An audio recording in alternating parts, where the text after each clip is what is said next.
Dinana mamla lobelo be ngati bonsoir nao. Dinana pesa position. Dinana pesa position solo lat. Dinana position ndeni c'est bon.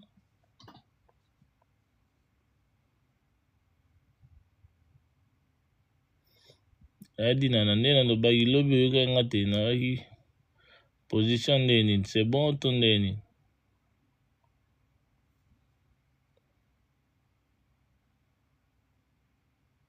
Oh, yo kakite me tokos.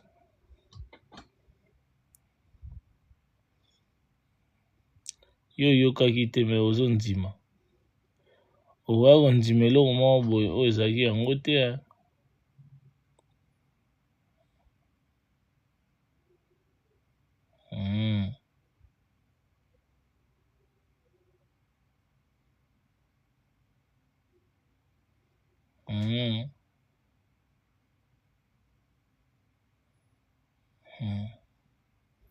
Est-ce qu'il pas Zalaki? Est-ce qu'il pas Zalaki? C'est ça le problème. Au moins un peu boya Zalita il a été.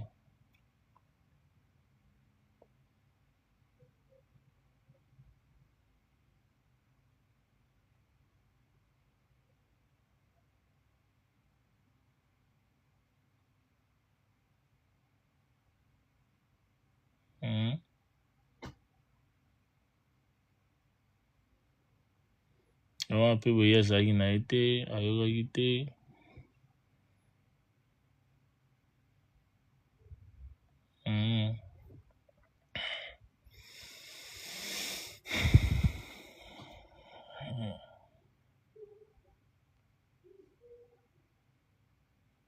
TikTok ya na buzoba.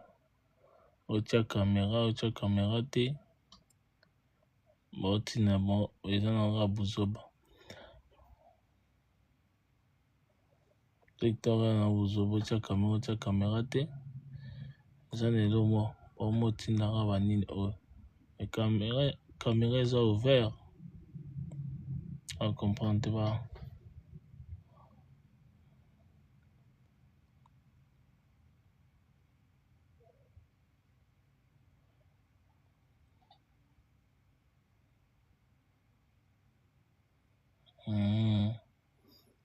C'est bon, déjà leki nango na loba nanga soute déjà leki. Déjà leki nango ouais. Salut, santé. Oui, santé bien Loshi. Santé bien Loshi, j'espère Yopé. J'espère Yopé santé ça bien Loshi.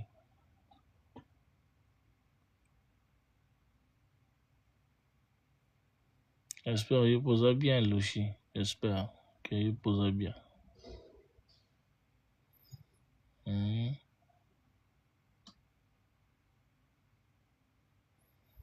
J'espère qu'il posa bien.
Bandeko na ngai nayebisa bino mes condoléances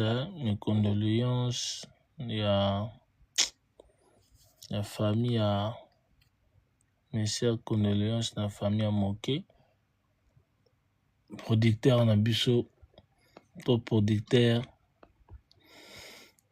ya monene atiki biso raboy.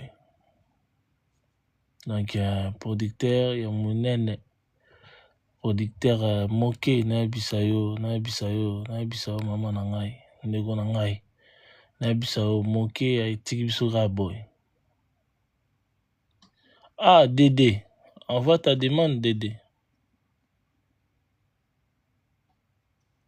Dédé, envoie ta demande mon cher, mon frère. Donc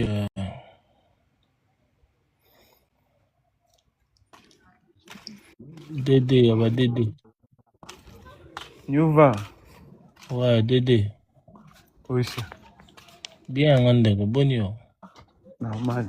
Producteur, jusque-là, on ne sait pas, malgré. Merci beaucoup, SB. Jusque-là, on ne sait pas. Jusque-là, quand même tisser notre communauté. Hein. Beaucoup de gens ils vont venir avec des choses un peu inutiles à la con. Tisser notre communauté. Donc, jusque-là, vrai pena cause. Il y a l'IOA. On t'a envoyé Bissao, c'est qu'à Kosio. Et banité. Ah ouais. Toi, dernièrement, où tu as édition, on a Itamboula. Ouais, dernièrement, nous tous, on a eu le temps, on a l'émission, surtout, on a l'émission, Salagina, Saint-Marc et Tabou, asalaki émission na émission mosusu fallait kuta bima asalaki émission mibale émission mosusu asalaki na Saint-Marc Etabu émission mosusu asalaki na Dembanza eza na 2 émissions oyo asalaki à part aussi certaines petites vidéos oyo bazalaki na Fali na visite à salle nde bazabanda kotambola bautozala na visite à salle la fois dernier na Fali ya otu batamboli aki mpe na chaîne à radio ya télé pour passer des informations par rapport à cette Sal fallait pas bêta son à décembre yemto à produire te yeza oya décembre za ya ING wana yete yeza na production oya Londres. Ah ouais. Il y a 2 jours, il y a Londres. Ah ouais. Là, c'est chaud. Ah, t'équipe na trouble. Ouais, mais nga nazaki message moko boye na kati ya Katimini pour interpeller na bandeko misu basala ba panel, ba page. Bazala prudent na biloba loba, bayeba nini bakoloba parce que ba compte ya bato misu bakosotisa ngo.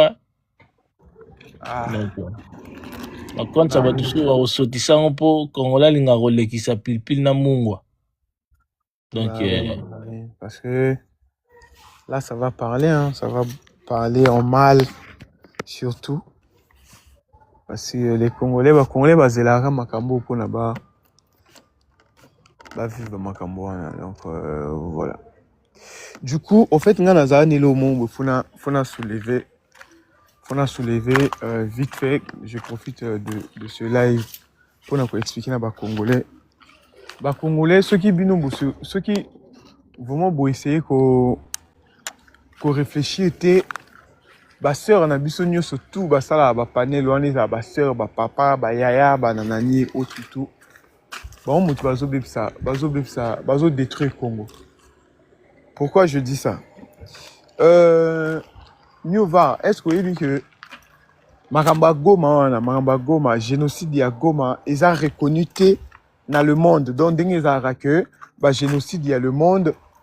J'ai oublié le côté enregistrement, je ne sais pas quoi, à niveau mondial, pour en aide et autres et tout, voilà. Ils ont reconnu. Donc, ils ont reconnu tout le monde a tout ça, un problème na Goma, tout ça, il marche. Tout tamboli, tout ça, mais ils ont reconnu dans le monde. Donc, officiellement que, ouais, Goma, ils ont un génocide, officiellement, c'est pas reconnu. Je ne sais pas si tu es au courant.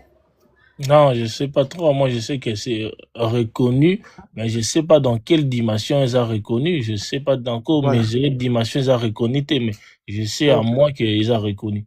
Voilà. Ils ont reconnu dans le sens que non, ils ont un problème, ils ont un Congo, ils manifestera, tout ça, panel, tout bundaka, tout tambola, tout ça, marche. Mais côté papier, niveau international, que non, officiellement, ils ont un génocide na Goma, c'est pas reconnu. Mais là, pendant que nous sommes en train de parler, pour que RDC et ça là, comment on dit, et ça là, recours et imposé Nanini international. Pourquoi Bino Bokoki des années autre tout voilà boya que non na niveau ya papier ils ont reconnu.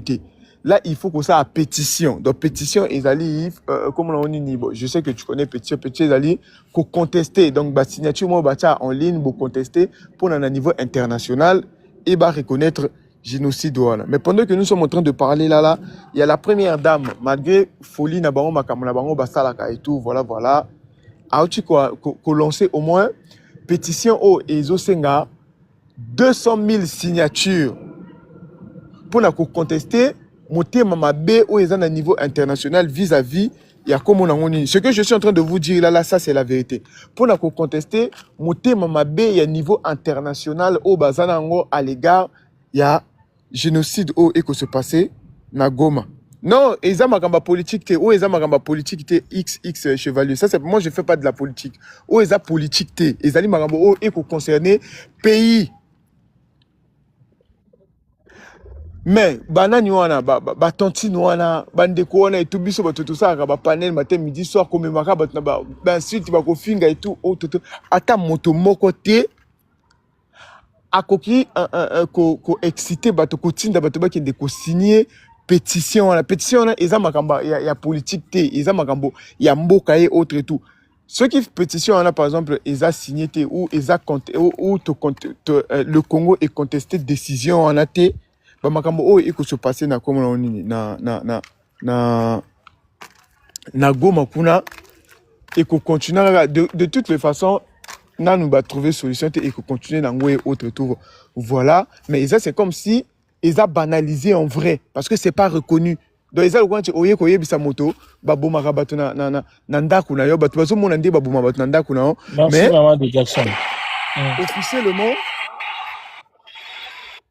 tala nani x chevalier azolo bato za na matanga nanu s'il vous plaît, bah sabino mamboka oyo bato bazo kufa de milliers yozo betlanga so matanga on moni bien na profil na nganga za matanga te buza ona ngona buza ba congolais ba mutonze et chauffaka bino buza mayele te kana na makamba ba yebso makambo ya oyo za ya mboka o de milliers de personnes bazo kufa betlanga matanga toza na matanga nanu toza na matanga nanu ya mademo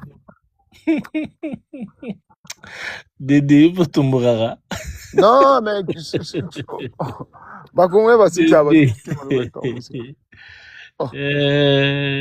Donc, c'est un peu ça. C'était juste une petite parenthèse. Salut, coach Mathias. Bandeko, beau prendre conscience na eloko wana.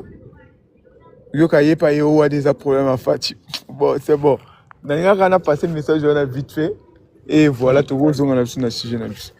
Non, moi, je parle par rapport à Ndeko Akei, à Tikibiso. Moi, je pense que c'est à condoléances dans la famille, na ba proche et na équipe ya Fali Poupa et na équipe na Yemogo parce que aussi le gars a une équipe na épée et moi je pense que batu baroloba koma n'importe quoi batu ba page batu bi comment moi je pense qu'il faut qu'il puisse être prudent na ba dire na bango na ba komel na bango na ba analyse na bango parce que je pris un message oyo nga moko page na nga nazo batela donc na lobi na nga oyo aza na mato ya koyoka ayoki o pa moni ke aosala makambo selon ye alobi ba n'importe quoi par rapport ya liwa ya ndeko soki basotise page na ye des jours à venir ayaka koyebisa nga kaka ke nayokaki te nazalaki matoi mangongi les seules informations ya kozweza na page ya madame na ye to na page par exemple peut-être na page ya Fali ba information à sire ba lien information à sire eza soit na page ya Fali soit na page ya madame na ye moko ba information sire ba place mi balega ya kozwa à part deux places wana na yebesika musutu ya kozwa information sire pour na yebi nanga beaucoup de gens ils vont venir au fond ba panel pour critiquer pour parler de n'importe quoi et parce que déjà pe bandaki nango déjà de parler de n'importe quoi Fali mutalié Fali mutasalibo. Ouais, coach Mathias, tu vas libre. Moi, je refuse pas. On a beau être coach Mathias, tu vas libre. Mais il faut savoir aussi, mamuni yoroloba. Na pekisi mutaloba te pour tout le monde est libre. On a au kangaote, vous en a téléphone na yo. Na biso ki dede ko loba te. On a passé un message nanga, c'est tout. En fait, et les restes, je me regarde pas. Tout le monde est libre de parler ce qu'il veut. En fait, la liberté, la liberté, c'est pas la condamnation. Ça ne veut pas dire que si tu es libre ou vous êtes libre de dire ce que vous pensez, vous allez venir condamner la personne. Tu peux analyser par rapport à la situation, mais la situation qui est en face, il n'y a pas de raison, il n'y a pas d'exemple déjà à donner autre et tout. Et si vous venez par exemple condamner la personne sur les faits que vous n'avez pas vus et vous n'avez pas des preuves, déjà c'est condamné par l'État tous, vous saviez ça et autre et tout. On est libre, mais on n'est pas libre de dire des bêtises. On est libre d'analyser, certes, mais sur quelque chose où yebi qui aux a preuve, tu n'es pas libre à venir condamner la personne. Même la justice, pour condamner la personne, il faut des preuves. Parce que pourquoi cause a liberté, il y a une liberté à condamner. Non. Il n'y a pas de liberté dans la condamnation. Donc c'est ça. Ok, ouais, par rapport aussi il y a live open à Moni, live tout et leki trop, te belé balobi n'importe quoi. C'est C'est mal. pas parce que libre en ya koloba mais ndeko misusu mena penza ba komi ko legisa moi moi ko legisa trop. Donc ndeko misusu ba komi Bah ko oui. déborder ba Bah oui. limite ba nini, ba komi ko déborder. Bah oui. C'est un petit Ça c'est pas sibling. possible. Toi, dans la pas moi, c'est Azawa. N'a pas sur Azawa. Na to so ga sibling par rapport à Makamo Zoleka. Ya moqué. To Zalawana. Je sais pas si tu as quelque chose. Ya ko intervenir. Hein. Bonjour, bonsoir. Nabatu nyonso. Bonjour, Kota bonsoir. kuna Coach vraiment. Mathias. Nana eloko minga olobate. My condolences to his family and loved ones. Kota matanga vraiment natusha nanga te. Ngelo kana mati. Alingana akate balobaki ba Congolais ba mayele te. Pour plus que Congolais azate. Donc, eloko apena nde ya echenga ner. Po bato baolia bambongo na bango. Banda kala ke na Est à Congo guerre à Goma ezalaka reconni te na monde. Donc lelo balingi bakomisa yango urgence boya otia bato singa na kingo te po bimisa bato ke bino nde bolinga Congo koleka bato nyonso mpona bamoma ya polémique toyebi ke bapage nyonso ekenda ndenge ezalaka. Donc oyo amoni ke panel na ye aloba mambo ya Est alobeli. Mais boya obimisa bato nyonso te que plus que Congolais Mais il a azali. juste un point de vue. Ils ont un point de Nga pe vue par napesi rapport point à. de vue nanga papa. Et là on a le béli, maman. Maman. Liberto coach Mathias alobi toza libre te.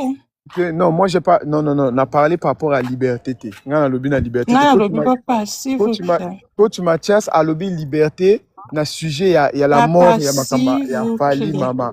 Oh, on a intervenir et ça à propos à coach Mathias, on a intervenir na chevalier, muto a attaqué dans les commentaires et voilà. Nga na lobby. Nga yonka na lobby. Parce que là yo au répondre. Pas qu'on répondre na kombo na ye. Là au tani ke ba Congolais ba mayele ba là au lobby ke ba Congolais ba mayele te. Donc tant que naza congolaise, le fait comment on a 10 000 personnes à papa, live via bêtise.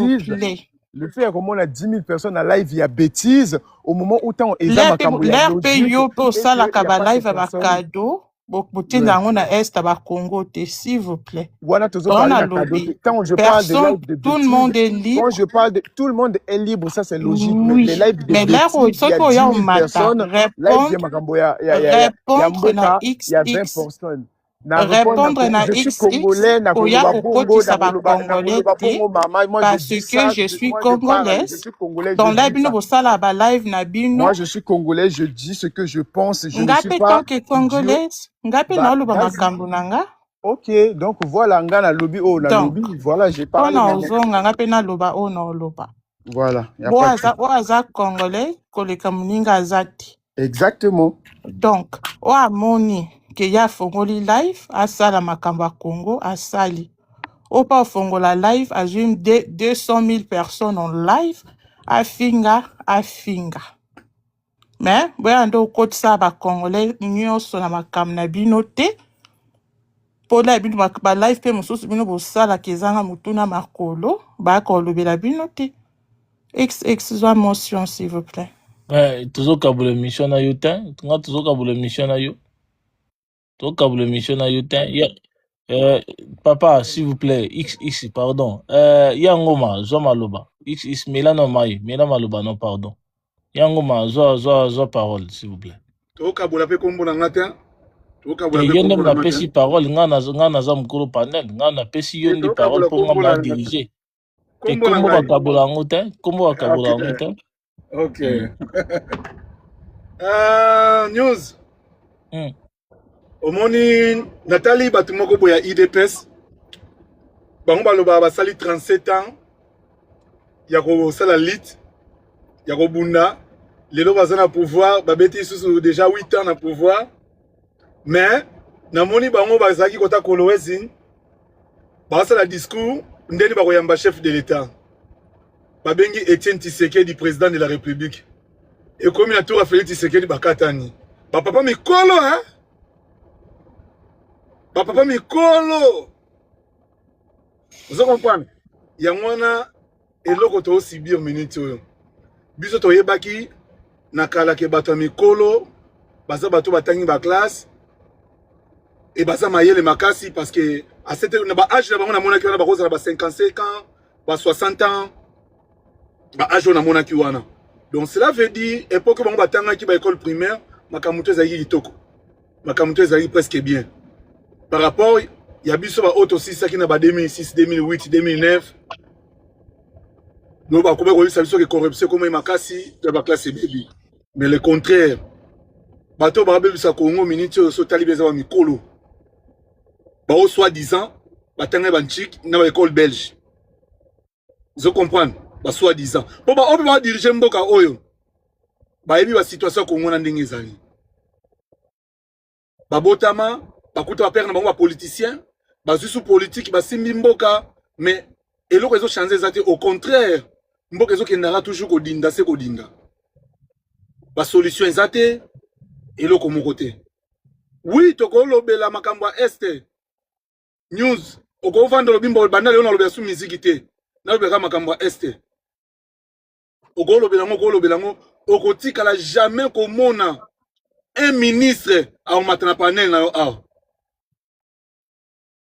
po bango nde basimbi solution eza maboko na bango ba réunion bakendaka wana eza maboko na bango bango nde batunde basimba makamyo surtout o auti lo baona o jeunesse jeunesse constitution ba nini jeunesse ezati to ligne constitution Singapore jeunesse yemo na za jeune ce qu'on est se retrouver place wana Patrick Mouya ya za jeune asa ministre Moindo Zangi asa jeune asa ministre Eliezer asa jeune asa ministre ce qu'on y a lingi jeunesse ngo et se retrouver ndenge nini na place ba décision zwaka déjà bango na o bazawana ba zo décision mo côté de au mona ke mboka ngo na bato ba diriger na peuple ba yeba na te nzela nini fuba kende direction zate news okolo ba lelo ti lobby makambo est makambo est makambo est solution tu aux matin moi d'abord de nature je parle pas de ça de nature d'abord ezaka que parenthèse mora fongola kika Dédé Moutounanga ezaka parenthèse mora fongola qui vite fait quoi yeah problème zate quand la parenthèse on peut te profiter kaka pour le la qui sait que on peut parler ça et ça ba tu peux sali ba action mais après ça faut que ça ba action na qu'est-ce que ni ngo landa kisima ino sibia tonga banda ko biki banda ko antile ba bloquer yango ba tu atikala ko tate au gouvernement ko ki soni vous comprenez combien de artistes sous fallait pour asra ba action kuna et après gouvernement salani fallait appeler ça ba ambulance gouvernement c'est incapable mais pourtant ba on va simbi bijamboka solution zo makata koloba na ko passer en action ça des choses différentes to koloba oui est-ce qu'il y a des actions il faut passer en action donc eza si j'ai mon ko to ya kolobela ngote awa na ba panel à tout moment bisonioso to comment on lobera est non on peut parler d'autres choses mais on peut regarder aussi l'est si s'agit au mécanisme ko chamwa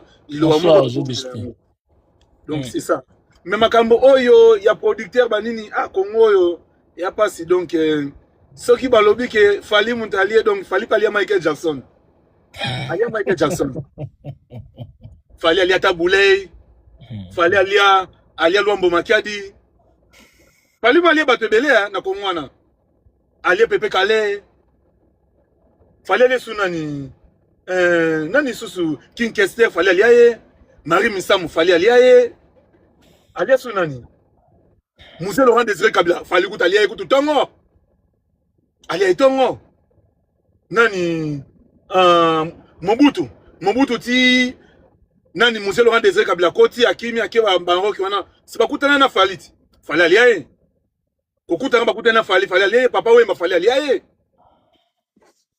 donc fali alia netinga papa na ngai fali alia wana tozana matadi papa kufi na hebite soki sera wana fali bandi musique de fali alia Donc dans ma famille na biso nyonso tout batunde bakufa bandeko na biso bakufa fallait aller à bango. Et ça ba raisonnement moko pona kolakisa batu ki et ça ba raisonnement moko do ki ya zamba ba raisonnement moko ya ba tintin il faut tous araba congolais ba o ba ko raisonner bongo. Faut tous araba congolais parce que et ça même ata ce qui production oya yu arena baloba ke mukolo na ce qui une maison na production na mukolo na ngakufa mais ça batunde batikala wana ba gérango. Vous comprenez? Et résima mo peut être akufa fallait esima. Donc le lobby pe batu ba kolamuka ba koloba ke fallait pas lier. Et en sens té Etienne Tshisekedi fallait aller. Nani oyo nani Zanga Mobutu. Non Zanga Mobutu nani Antoine Kizenga fallait aller. Et en sens té. Donc voilà un peu les news. Donc Merci. Merci Angoma. Coach Mathias, coach. Toujours coach. Comment? Oh, on a matel bosso coach. Papa, s'il vous plaît, s'il vous plaît. Coach Mathias, on a pesi coach Mathias parole, on a za confrère nanga. Il y a mon pesi parole XX. Soko nyongi limbisa mais. Mention 2 minutes non kita nanga. XX ozo parole. 2 minutes kaka. XX ozo parole. Mention alors kita. Na ba nanga belete mention alors kita. XX ozo parole. Pesa lo banaye, pesa lo banaye. Vous êtes pressé pour Nanini? Ah! Non, tout n'a rien. Va, bonsoir. Coach Majat, merci. Ok. Va, regarde na poso lo bate. Et lui matinga na pour Nanini. Au moment où za la boye, lelo oyo bataki ba mu dansa na ba église, ba mo peut-être ba conseil pour ma mamboka ya mambo est. Ah, comme attaque personnelle ou un comme personnel. Oui, abengi biso ba congolais bazoba. XX tumba zamba so ba bwaka ba bwaki biso mbale na zawa penza. Bozaki ba mu dansa ko bina na ba église ko kata ba kamna na église. Mutu moko ta ko biso ko za jeune, ça pour na mboka. Mais est-ce que yo o expliquer biso mama mboka? Oui, bah, merci, nous avons X. Songi, numéro 1, coach Mathias n'a informé yo. Sur lingo yeba, makamutu eleki na TikTok, sur sali un mois, ça l'a quitté, sur sali 2 semaines, ça l'a quitté. Sur lingo information, ana. X a plus information, ana. Merci. Toga, coach Mathias, XX, merci. Yoka, Yoka, na oti siko komona kialos, bachi live na bango, balo bake fali mutu ali producteur. Maintenant na lo basu benga songi. Merci. Coach Mathias, toujours gars. Bon, pourquoi par rapport à Nina CG, producteur? Je sais pas. Tout, tu peux parler de tout, s'il faut. Bah, ça dépend de toi. On a pour un producteur déjà personnel et puis ainsi va la vie. Malheureusement, la vie est brutale. Ouais, bonsoir, Seda. C'est les réalités de la vie, donc personnel. Et nous avons protégé Bananae et puis consoler famille Nae. Nous avons proche nos collaborateurs Nae. Par rapport aux frères Makamono Lubana Est, qu'on a Congo génocide des Alarateurs. Au Congo génocide des Alaratés. Donc, beaucoup de gens sont dit bolingi, boye la biso ba fantia na bino ba génocide. Génocide na Congo n'est pas reconnu. Sur des bases juridiques, le génocide congolais n'est pas reconnu. Tant que président ya Congo a bloqué autobengi dossier annexe, il y a rapport mapping où va citer Batou, où va Boma, où va zaki ba commanditaire. Donc le génocide congolais n'est pas reconnu juridiquement. Congo, surtout question na tribunaux, tant que non, exact. Parce que Bantébélé, nous avons un débat, excuse-moi, peut-être si j'ai noté, nous avons un débat dans le panel et tout, par rapport à Génocos. Non, ça c'est des trucs de. J'aimerais en Angleterre, je crois, qu'ils avaient mis le projet Génocost en place. Et Betty Bango Borana, récupérant la Foneref, juste ceux qui 20 millions. Pour ça, là, événement, au Basalaki. Bref, Génocost, juridiquement, ils ont caduc parce que ce n'est pas reconnu aussi. Et bon, en échangeant avec la Bandeko qui ont mis ces projets en place, ils m'ont expliqué un peu le fond de leur pensée. Mais en réalité, frère, tant que la Fongoli tribunal te na kati ya Congo, parce que sur aujourd'hui, introduction, il y a rapport mapping. Et le but clairement, que bon, outils en place pour collaborer avec les gouvernements congolais pour pouvoir mettre en place autobengi tribunal tatati tatata, mais il faut que les Congolais bana déjà. Ok, notamment on se résultat vraiment. Et là 582 ou 80 pages, je crois, un truc comme ça. C'est une page, pour retrouver là, pour la retrouver, on faut taper. Obeti rapport mapping Congo. Dossier PDF. Il y a 580 pages, si je dis pas de bêtises. Ce qui est la page 10, je crois, au moment où on a commis, qui est outil en place pour accompagner le gouvernement congolais. Donc, pour n'acheter n'a rien à faire comme sous. Donc, juridiquement, le génocide congolais n'est pas reconnu. Donc, Congolais, ça, débat tant que tu as le tribunal pas la bisoté, tant que tu as la démarche pour que le génocide n'a pas la reconnu, génocide, c'est n'importe quoi. Parce qu'en réalité, sur le base juridique, pour l'avocat, pour le tribunal, ils ont eu le génocide, et ce qu'on tangi rapport mapping, pour un résultat en temps en haut, Bilo Ronio, c'est pour génocide, ils ont la cité, ils ont un rapport wana. C'est bien détaillé. Mais tant que le président et le gouvernement, ministère et la justice, Fongoli pas joinate, Fongoli pas joinate, dossier annexe T, Oyo, commanditaire, bazan nakati, les génocides congolais, ça n'existait pas. Ah oui, mais regarde, mais c'est vrai, juridiquement, ça n'existait pas. Donc voilà, malheureusement, pour le Congo. Donc, de quoi est-ce que non, faut Mboka, Est, ok, oui, il y a des morts à l'est du Congo. Oui, c'est touchant, mais même la distraction, je suis un peu d'accord avec Ngoma, c'est beaucoup les politiciens à Kinshasa. Donc, ceux qui m'ont à Koufi, parce que malheureusement, c'est la vie qui est comme ça, il fallait les années la casse. Qu'est-ce qu'il fallait avoir? Après aussi, je dis aussi à certains warriors, ne soyez pas offusqués, parce que tu Gigo la Koufaki, panel pe Fongwamaki, nous soupe bano qui fait rigola Gigo là. Donc c'est normal pe bagola tout le monde est conscient de ça, tout le monde est conscient de ça, tout le monde est conscient. Donc c'est normal pe bagola pe balbake qu'il fallait allier Nadi, comment ça s'appelle, producteur naïe. Moi je suis pas d'accord avec ces comportements là, je trouve ça ils ont barbares, ils ont sauvages. Ils ont un comportement illettré et je trouve c'est pas normal. Ceux qui m'ont Koufi, c'est la vie en fait. Faut respecter Koufi, faut respecter famille naïe, faut respecter entourage naïe, collaborateur naïe, et même pour une famille comme moi là qui va panel les autres font n'importe quoi, c'est choquant. On a mon équipe tout à l'heure avec un parlement, dans mon équipe de façon c'est là, c'est choquant. Ouais, moi aussi j'étais là, oui. Est-ce qu'on a condamné le Parlement? Non, parce que si on a condamné le Parlement, il faut condamner le panel, à l'époque. Tu vois? Donc, il faut être juste. Donc, moi, je suis vraiment d'avis que les gens sont libres. Il y a quoi attaquer? Les gens sont libres. Il y a quoi là? Les gens sont libres. Il y a quoi parce que quand vous faites des choses comme ça, les autres aussi vont faire la même chose. Malheureusement, je trouve ça qu'il fanatisme, comme dans Obuzo, en fait, en gros. Mais coach Mathias, pardon, s'il te plaît.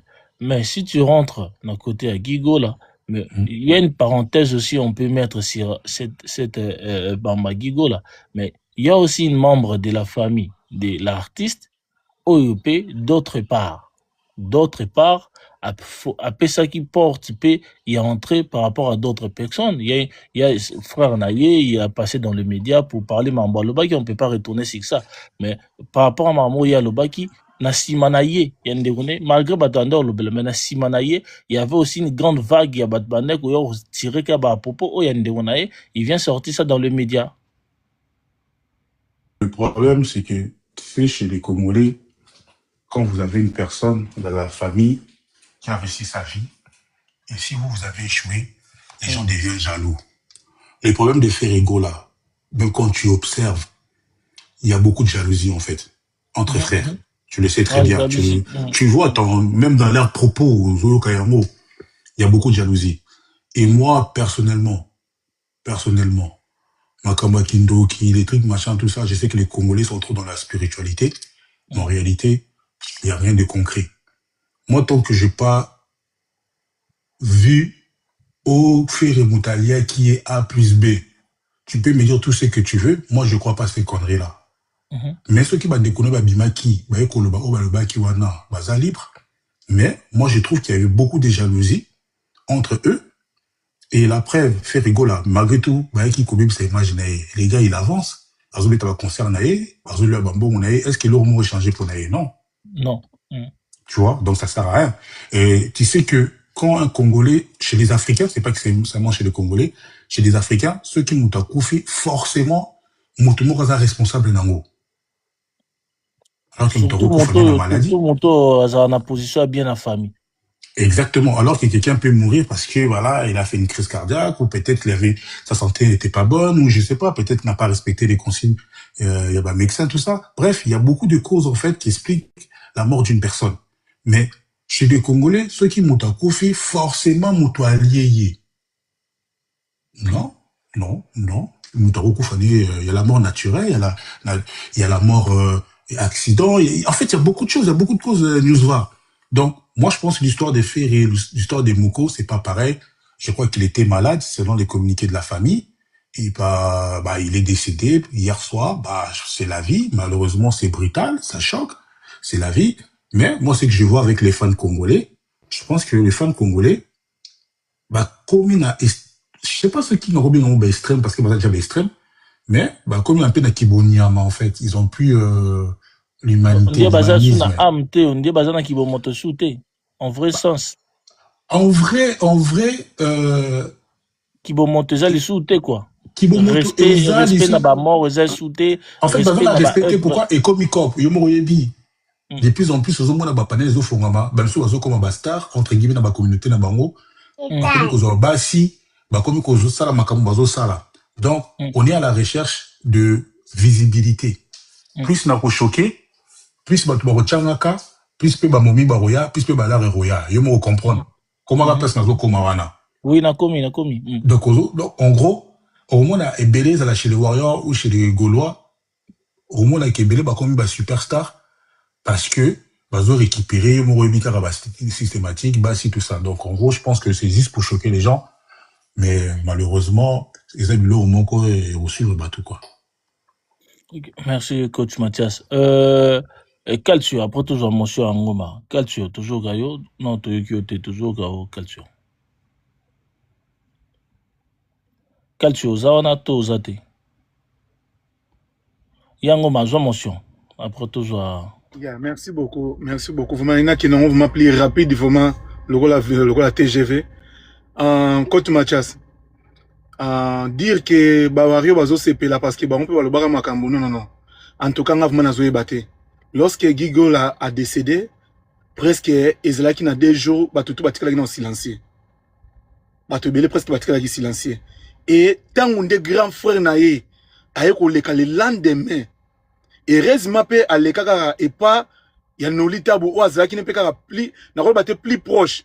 Mais aza un peu donc moi mon lobeli mukie il à côté na bango ezalaki aleka ki pa naye ndeye mutapesa ki ouverture batunde sko bakoma ko lobelango parce que ndeko soit disant ya famille aye ko confirmer on a place publique et aye ko yebisa biso lisusu ke na ba audio oyo ndeko na bango atikaki omoni place siko batunde sko ba lobelaki yango wana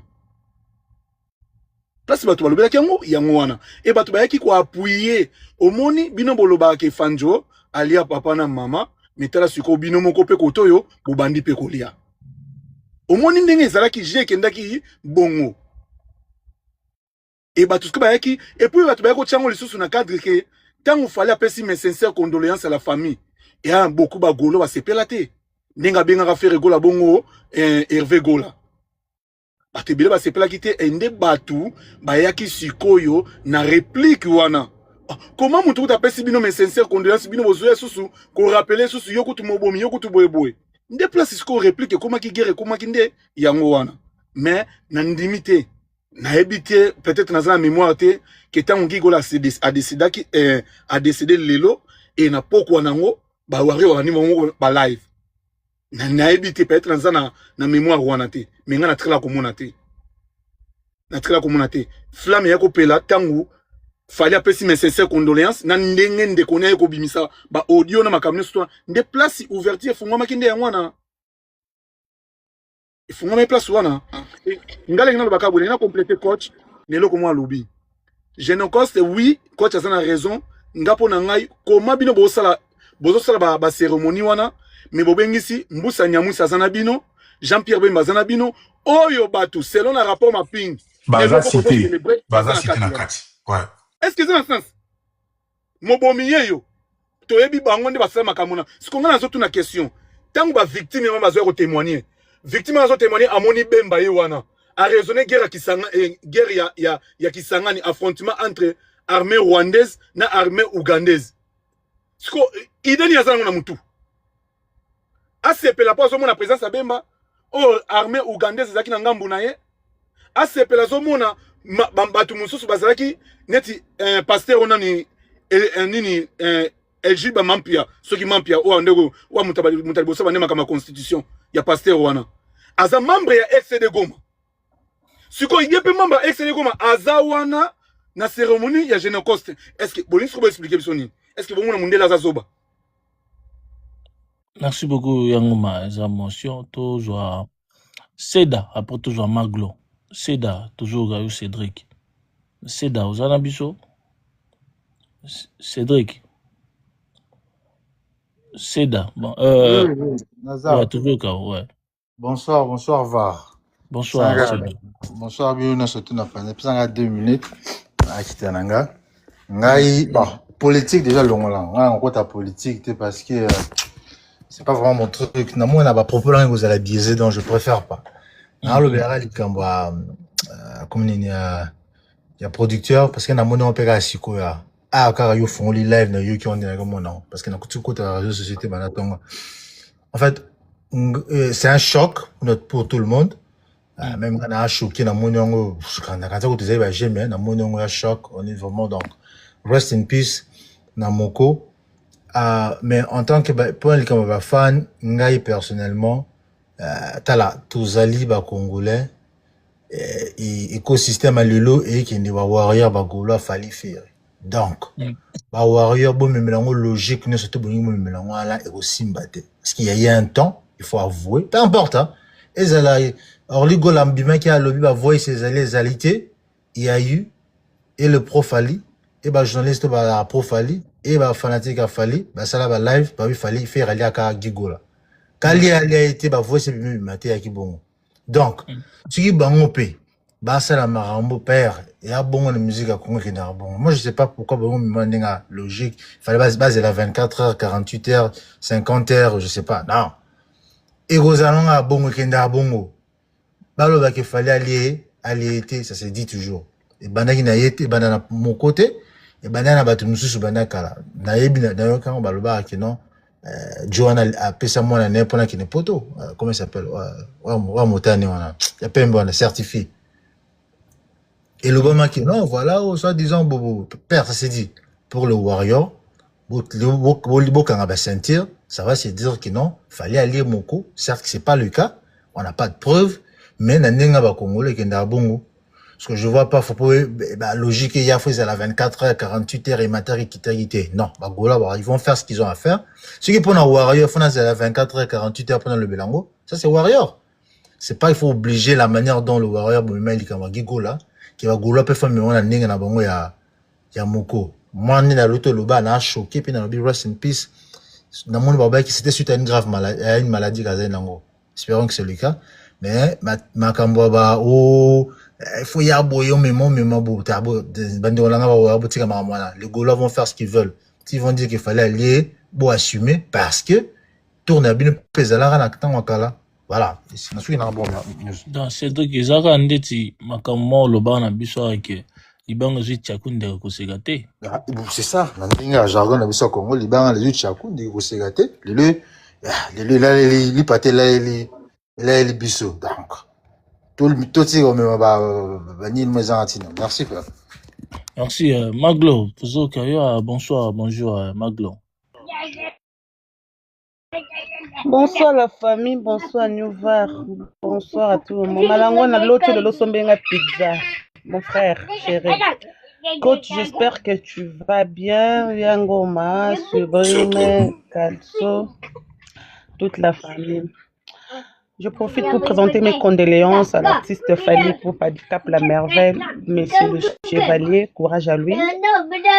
Ton amour, il fallait apposer, je me suis dit, waouh, choc sur choc, chaque année, à Ouzora, choc. Donc, moi, vraiment, je suis oyo ke bali na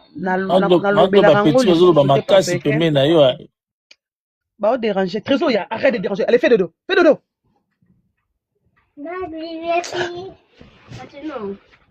Désolé.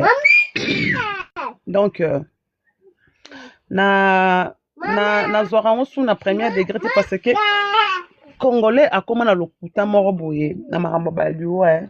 Fallait être victime nos artistes en général baza victime on parle de o ekoleli Fally lelo parce que Fally Ipupa na kaka boma papa na mama et là tel batlo ba finga ka boma papa na mama Fally Ipupa na kaka bato ba yebi ba na bonne mémoire bata YouTube et bima ke Fally aboma mona nanga pona ya ati nanga poto na nzela makolo nga mona nanga ta kufaka bongo pona Fally na ba mama na biso na mama ya mutu ya mama mukolo ya réseau sociaux to nganga gloria bomi mona na epo na Fally wana kaka boma na mona na boduka so bato ba yebi te bata YouTube bazawa mona na boduka kufa ne mona na ngai na février 2020 e bima kaka Fally Ipupa Goti akufi Fally Ipupa Mimi Chike va kufi Fally Ipupa papa na biso passe kosa kufi Fally Ipupa nani susa kufaki oya to kufa misa Fally oyo Fally Ipupa donc Fally ya nene na Goma merci Fally Ipupa to fala koma ndoki koleka kon omoni Fally aleki na satana kozala na kolia batu. Donc, d'être au message qu'il fallait lire à Nebatu, à Boumarane Batu, donc, un discours, et le moment, depuis Fally à Banda, qu'on mette la musique, ici, les lois, Banda, qu'on boma Batu. Mouta boma, qu'on a pas parlé, na ya, boma, na bana, na biso. Nga, il fallait boma, mona, nanga, boma, mona, moduga, donc, eza batu mo baloba kaka bakoloba kaka ata tobi tozala na mawa lobi nango bato bakofongola bakoloba kaka ata mutu mo apesi Fally mbote na nzela so akufi ezaka Fally. Donc moi je dirais toujours courage à lui l'artiste nga mo lokanga na lobake mwana nanga kufaka nzambe moko ayebi boduka salaka fokushi nzambe moko ayebi donc rien à voir botuna mo ina Fally mais congolais tellement que le méchant alati sara motu kaka likambo. Donc moi je dis seulement nzamba à soutenir ya pese makasi. Je pense que concert à Londres et Rosala parce que je sais pas babi baza so 3 producteurs parmi ba producteurs moi on a vraiment d'informations sur tout. Courage na famille na yande kona biso akufi. Courage na famille de on a tout à Kofi. Nous va sur aussi c'est au télévision émission il y a Marius Omonga Marambalobi pour na featuring hérité na Fally donc c'est un peu ça na kangi micro. Ok, merci beaucoup Maglo. Calcio, toujours Kayo. Va vite faire na kita. Na biboé. Moi maman ne so ba congolais. Et ils a ya mo ba imba na wera boy comme les arasui yang Paris. Nazara beskizenga zaka je vite fait pour na zonga na sijo ya wana Instagram na ye alamuki achene mutaka la zo dessiner atikali penani azo dessiner a congolais ya wana alamuki na ikaba ye PBF vidéo na Instagram mutaka la zo dessiner na mutaka la bena donc ça veut dire subato ba sa ba pane bazo ba ke Fally mutali soki congolais mo alamuka bino na koma zoba ya ngani na biso ni nakati kena lamuki lelo na bi lelo fona ko mazoba soit il lo fona ko matilapia va pour nangezo déranger te ke batu mo ba sali ba pane pour nga goloa projet d'espoir da goloa na ko tchaba goloa sur saki mawoti projet d'esprit mutu na nga mo konza ba yiki donc ça veut dire batu ba pane na ko lamuka bina ko mananga zoba ngakutu zoba ko mukie donc tikala bena mutaka la oyo sali live no mutaka la pour nangeza normal na ko mona ngoza normal soki ne saka maya no uza desi ala muki pena boye mo na page Instagram na tie vidéo ya mutakala azo dessiner na mutakala sur Instagram na yang Paris aimba pena wera fitting na wera ça veut dire ba o ba gola ba osala soki mutalamuka bina sa live na fin ah frère biso inagati donc voilà donc merci. Ouais, merci toujours Chris et Malangwa. Ouais, bonsoir. Bonsoir Maglo, bonsoir tout le monde. Maglo, pour la pizza, c'est bon, total en week-end. On est donc ça Kindo qui était pizza solo dans l'autre moyen la pizza ça Kindo qui te rappelle moi pour moi rappelle roti monde Olia qui déjà nam na yo réclamant au week-end et Olia. Ouais, en tout cas bonsoir tout le monde. En tout cas mes condoléances dans la famille il y a les grands producteurs Moko. Et puis news, moi ce que je comprends pas yo zawano koufela moto koufela mais aux la facilité le baké moto allié moto. Moi, avant, j'avais pas connu Marambouya Rokoufé là. Il a une vision moroboye, il a qui très différente. Na o na comment na lelo depuis na koufé la père, na koufé les grands frères, na koufé les petites sœurs à moins de 3 ans. Vous les gens là qui venaient facilement retraiter votre allié. Na mi tout na reste que si vous aurez douleur en haut ya Rokoufé là, toté parce que vous avez tellement une facilité ya le baké muto allié mutu, peut-être que na bo viva moment bo ko tsa muto lingaka na mabelete. Yango bo sala ka facilité, bo za facilité wa. Les jours où vous revivre et là, quand on a télémi, on a mutumo lingaka makasi, bon, qui tient à libulu. Ne bo comprendre que bêtise, bo sala rawana, ils ont la bêtise. Et puis moi, ce que je comprends pas, news, na autre chose à Nakin récemment, na moni koko moro il y a 95 ans, Koufi, mais il a un cancer, métastasé, il a un problème tellement belé, mais bazo beta muto, yem to allié. Du coup, moi, j'ai une question. Chez les Congolais morts, il y a maladie, to mort naturelle, ils ont la sous ton dengenin. Le coach l'a dit ici.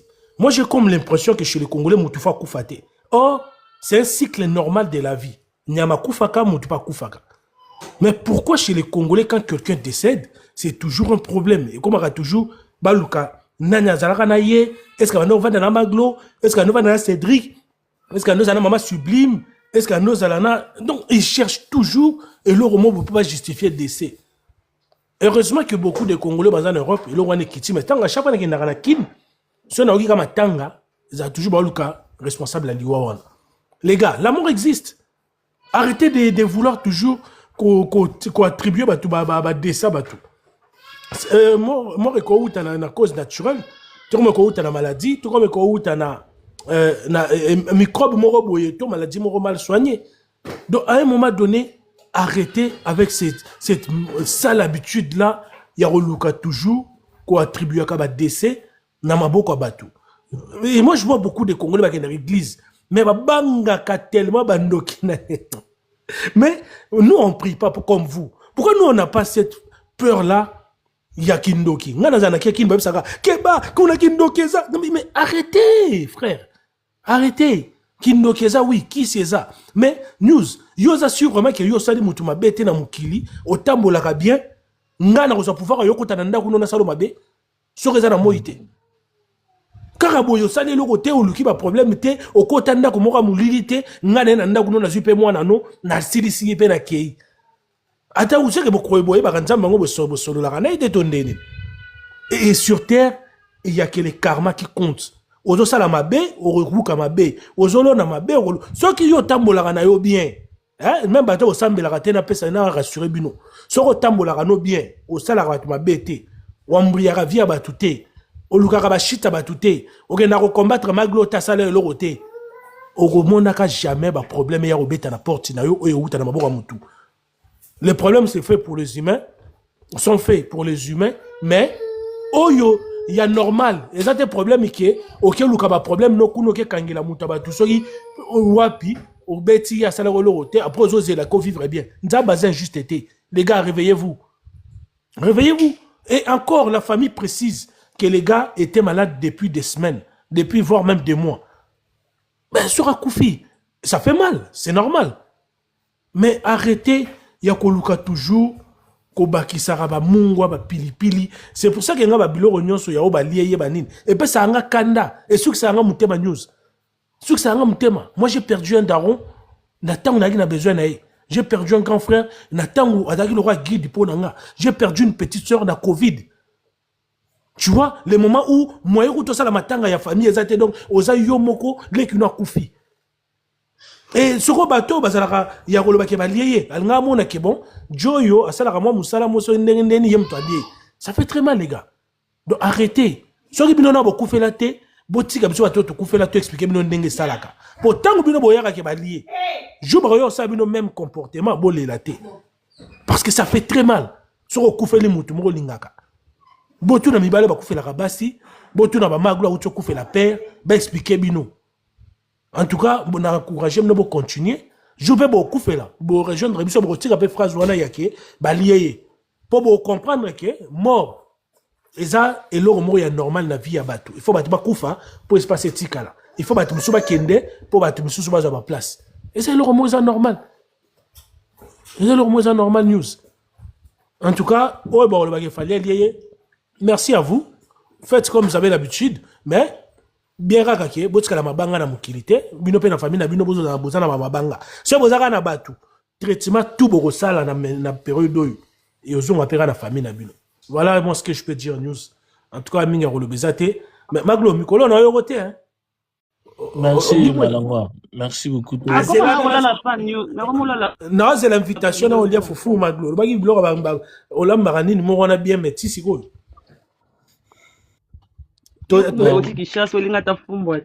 Toyana calcio toyo alia kuna calcio alela au fond. Ah bon toujours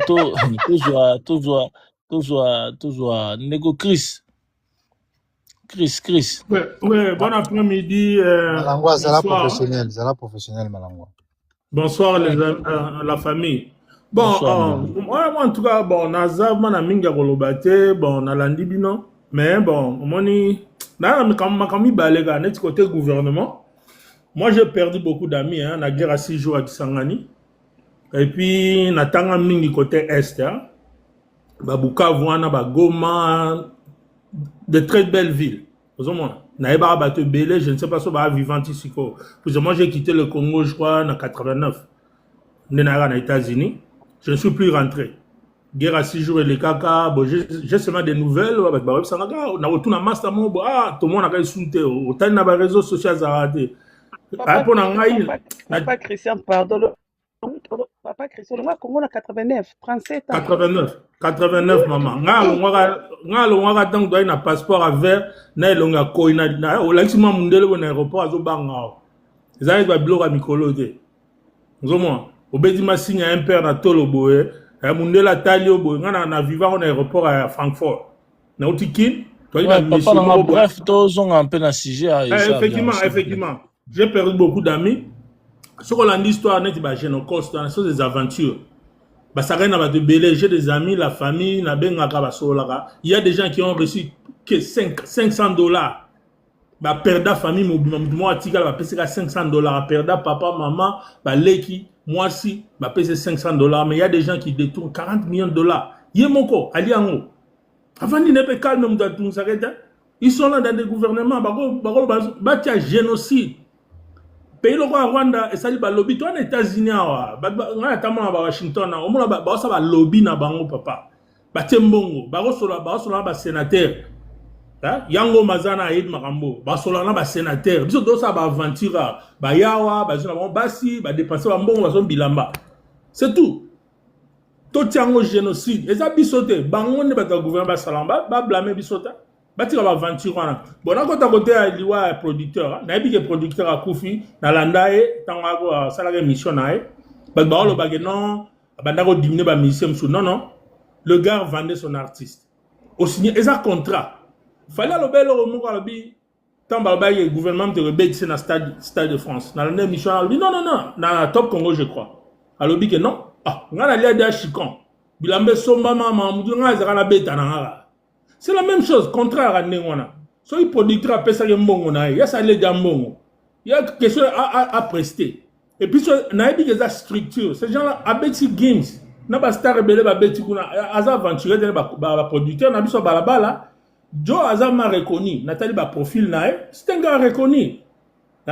Fallait pour moi concert Bétam. Et sa structure, va signer un contrat. Il y a un problème à se présenter avec ta concert Nadal, c'est tout. Mais je vis dans ma page, je me suis à Gaulois, Bazolo Baguenan, concert a annulé, Bazolo Zélez a annulé, puis c'est maman Ebola, tout ça. Bon, en tout cas, Gaulois nga loba ba Gaulois ba boko raisonner bango te. Ata soko salindeni ba raisonner bango te. Zomon. Oh raisonner Gaulois ndeni. O FC kende ko voter pour na frima. Ah OK ne da loba no ya frima ba kabola. Siko ba tie comment nga kuna voter pour na faire hein. J'ai voté pour faire. Nga li ba zoa trophée wana. Comme ça tout kata maman ici là. En tout cas, ce que j'allais dire, hein, mes condoléances quand la famille a producteur a Koufa, c'est un jeune garçon. Et puis, na moi na yolo, on appelle na yolo, hein. Dans la émission à moi na yolo. Bon, na ma bien mais c'est un gars de yolo. Je vais me renseigner dans ma master pour nous. Mais en tout cas, condoléances à la famille na ton père de Moutouma, il peine à Ida bien. Il a baissé sama monsieur. Alors bah vous avez baissé ça pour na JB. Qui hein? Alors bah il comment JB à la 4. Tu vois, ce sont des choses que ton père de l'homme très important quoi. Mais bon, il y a la condolence dans la famille nae, na bandeko nae, il n'y a rien de relation avec Fali, ils ont business, ils ont ça la gawa, master bo ça na c'est l'accident koufi ba non. Au président compagnie na no ça ra koufi ba bi yom do liagie, non, la business. C'est tout. En tout cas, merci beaucoup hein. Merci beaucoup Ndeko Chris. Luchi toujours grave. Bonsoir, chers frères et sœurs. Alors, en tout cas, mes condoléances à la famille ya Moko, na Fali Ipupa, na Wawara Nyonso, parce que un producteur na biso, na bango disons, pour un événement. Vous savez, biso en tant qu'Africain, ils ont moi pas si mingi. Tellement que tu yola la batuta tala muka rola la te papa. Avancez aya. Oui. Biso tellement que tu as trop attaché na la culture ancestrale, na avènement de l'église de réveil et comme c'est le cognon sur Kindoki. Comme vous le savez, il y a quelques jours ici, je parlais avec un ami, et que non, ils ont opéré, coûté un bouchon dans mon thème. Je dis, bouchon, mon frère, quand on dit bouchon, hein, et ça bouchon, tu as masanga, et ça obstruction à veine. Donc, ma question est le caté. En français, il y a un bouchon dans médecine. Non, le bouchon, c'est ça, va vérifier. Donc, quand il y a un bouchon, pour c'est que qui côté, tant va pérer mon thème, on va côté bouchon, ce qui a permis, ce qui a coca, ce qui a nine. Ils ont bon côté. Vous voyez. Nous qui sommes en Europe ici, de temps à autre, tout ça, la consultation, les gens sont malades des fois. Mais comme histoire à santé à Moutou, l'outil boa bouchon nandi hein? Boa bouchon na. Eh, bon vérifier mon nom. Bon quand à Google. C'est deux sega yo bouchonté. Eloko du pas follow ba médecin ba ya eloko ko le. Te ba médecin ba ça te. Non. Non, mutazana Google hein, et a comme ça bouchon dans les cœurs. Bah expliquer, c'est simple, c'est parce que j'ai pas la lumière, sinon je devrais vous mettre de la lumière comme au monde. Beaucoup dans Google, bon monde. C'est comme ça, bouchon zanini, parce que mon thème est en bas veine belé, parce que mon thème est à centre où ils ont pompé makila. Alors, ceux qui viennent moko, c'est ça moko, et ça le quoi, moni, le quoi la lavabo na biso des fois, ceux qui salté comme belé. Et quand on met, on a bien une obstruction, il qu'on a bien un bouchon. Donc allez-y vérifier. Alors, babé un gros bouchon, mais bouchon wana, l'effet est que est comme bouché, mais le terme c'est un bouchon. Alors, ce qui fait que tous ici, des fois, nous sommes malades. Nous sommes malades Maka boye mutu ozalaki na ye boye lobi ka boye o appliqué crise akufi. Donc ça arrive. Et puis biso comment déjà sommes akufi parce que la mort en Afrique n'a jamais été naturelle. Quand on akufi, c'est-à-dire il y a quelqu'un qui est derrière. Moi je donne mon exemple. Nga maman akufi. Mais bon, comme informe, je dis Zamba Zolokumu. Mais je sais que mes tantes m'ont dit non, t'es tout la vie bon. De toute façon, tous nous allons toujours mourir. Ce qui est pété, mais donc c'est Dieu qui a permis. Et nous devons accepter que la mort aussi est naturelle dans la vie. La mort est naturelle. Et ça non, les waka il faut mutumo na simanango, mutumo sali boye non. Donc nous devons changer la mentalité. Et puis ceux qui se réjouissent dans les wa oyo pour na banque non akufi fallait remettre à concerter.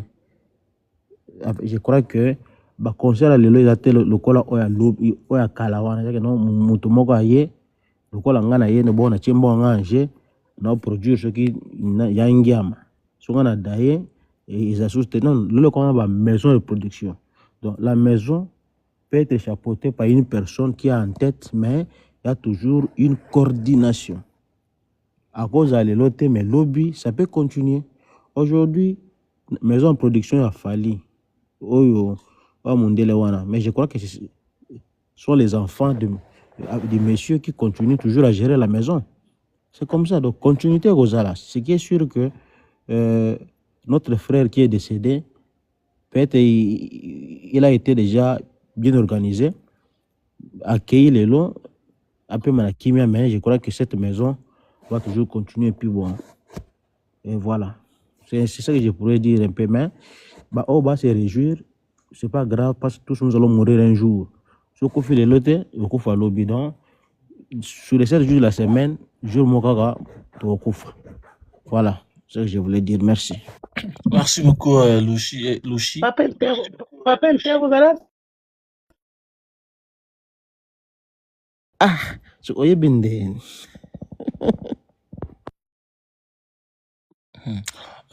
Les sages, on a toujours les sages. Yes. Bonsoir, bonjour. Bonsoir. Bon, moi je vais être direct, je vais pas tourner autour du pot. Premièrement, à famille qui famille a falité, à été, je ne pense pas que balagme baninga. Donc ceux qui pensent que lié Makambo n'a fallu, franchement, sans, excusez-moi le mot, vraiment des oiseaux. Autre chose. Nazo mwana wuti na ba live ba voisin, bazo luka ba comparer mokiri o bato basalaka soki na liwa ya ndekwafer et que je vais pas dire le nom par respect. Na oyo, vraiment je ne vois même pas le lien. Si kuna bato basekaka ce que je condamne bien sûr, liwa ya nanyoyo, ya ndekwa papa Hervé, awa bato misusu nga ba ko seka liwa ya producteur na falianga alors que ba kana lien professionnel. Je ne vois même pas le lien. Je trouve ça d'une d'une idiotie pas possible. Vraiment, j'ai vu ça dans les panels, les gens essayaient de faire le lien. Et c'est vraiment ouf. J'ai dit, mais c'est pas possible. Ça, c'est de 1. Maintenant, de 2, tout se voyait la face C. Les Gaulois, leur souhait, pensent que Conseil est annulé parce que, contrairement à leur artiste, qu'est-ce qu'il fallait qu'il négocie un contrat de producteur individu.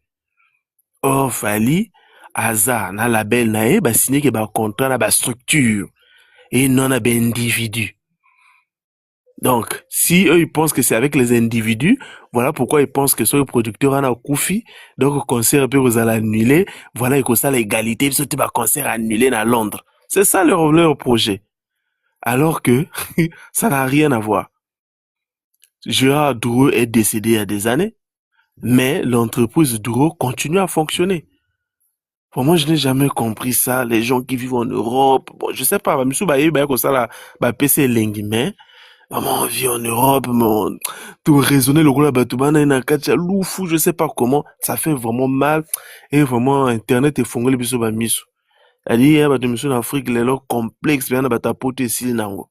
à ce niveau où zoba na ba raisonnement de zo mona na ba panel, on se dit que vraiment t'es biso ba congolais passe na biso quoi. Elle y passe. Donc, je vais vraiment s'il te plaît, je vais chuter.